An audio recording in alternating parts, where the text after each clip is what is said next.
You ask Tiger to calculate.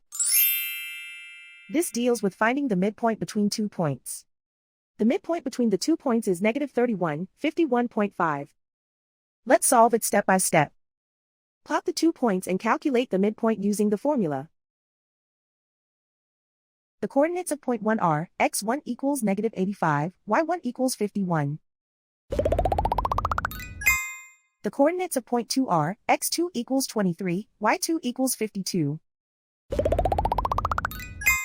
PM represents the midpoint of the 2 points.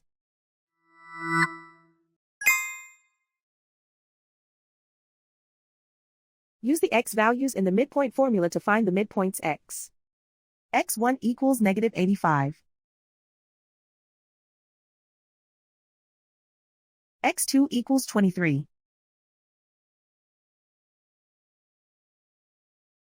Simplify the arithmetic.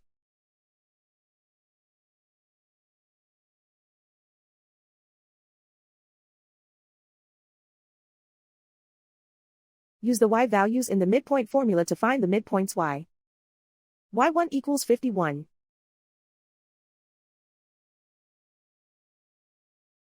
y2 equals 52.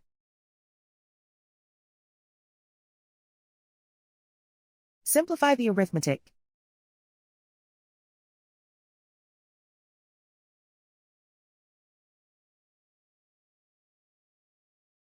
And so, the midpoint is -31, 51.5.